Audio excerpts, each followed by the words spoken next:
निरंजन अपनी बहन के यहाँ शादी के समारोह में गया हुआ था और वहाँ पर उसने अपनी बहन की ननद के साथ बातचीत करना शुरू किया और दोनों के बीच प्यार मोहब्बत होने लगी। और आधी रात को जब निरंजन ने मौका पाया तो फिर अपनी बहन की ननद के कमरे में घुस गया और फिर उसके कपड़े को हटाकर उसके साथ कबड्डी खेलने लगा। नमस्कार दोस्तों, स्वागत है आप सभी का हमारे एएसएन क्राइम अफेयर चैनल में।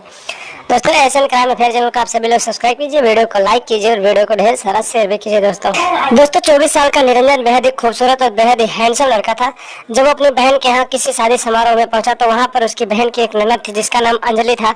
अंजलि को देखकर वो बेहद ही खुश हो गया और फिर उसके साथ नल मटक्का करने लगा और देखते ही देखते अंजलि को अपने प्यार के जाल में फंसा लिया और फिर अंजलि से बातचीत करने लगा। काफी देर तक इन दोनों की बातचीत होती रही और फिर दोनों एक दूसरे से मिलने का प्लान बनाने लगे और रात का प्लान हुआ।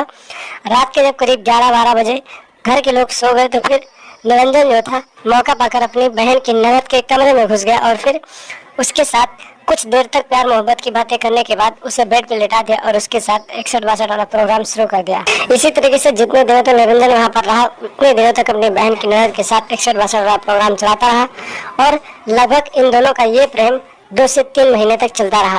निरंजन अपने घर आ गया था, फिर भी अपने बहन की ननद के साथ बातचीत किया करता था और मोबाइल पर एक दूसरे से दोनों वीडियो कॉल भी किया करते थे। एक दिन की बात है दोस्तों, निरंजन अपनी बहन की ननद के पास गया था मिलने के लिए, तभी अचानक उसके गांव वालों ने यानी कि उसके भैया के ससुराल वालों ने उसे देख लिया और फिर वहां पर निरंजन को पकड़ लिया और फिर उसके साथ मारपीट करने लगे। इतना ही नहीं दोस्तों, उन लोगों ने निरंजन को इतना ज्यादा मार दिया कि उसकी मौके पर ही मौत हो गई और वहीं पर उसकी लाश को छोड़कर सभी लोग फरार हो गए। जब सुबह हुई, लोगों को जानकारी हुई तो लोगों ने उसकी पहचान निरंजन के रूप में की और फिर पुलिस को सूचना दी। मौके पर पुलिस पहुंची और पुलिस ने छानबीन करना शुरू किया और लाश को पोस्टमार्टम के लिए भेज दिया और फिर आगे की कार्रवाई के लिए लोगों से पूछताछ करने लगे। गांव के लोगों से पता चला कि निरंजन का उसकी बहन की ननद अंजलि के साथ अफेयर था और वो शायद उसी से मिलने आया था जिसकी वजह से इसकी मौत हुई।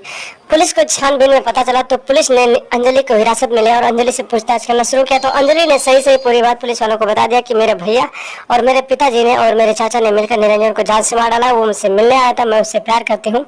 और इतना सारा स्टेटमेंट लेने के बाद पुलिस वाले अंजलि के पिता और उसके भाई और उसके चाचा को हिरासत में लेते हैं और निरंजन की हत्या के रूप में आगे की कार्रवाई के लिए जेल में डाल देते हैं।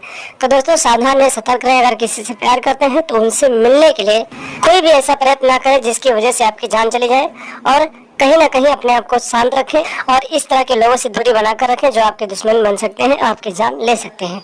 तो दोस्तों सावधान रहें, सतर्क रहें, अपना और अपनों का ख्याल रखें और लगातार हमारे साथ बने रहें। हमारे चैनल को सब्सक्राइब कर लें और हमेशा देखते रहें एएसएन क्राइम अफेयर।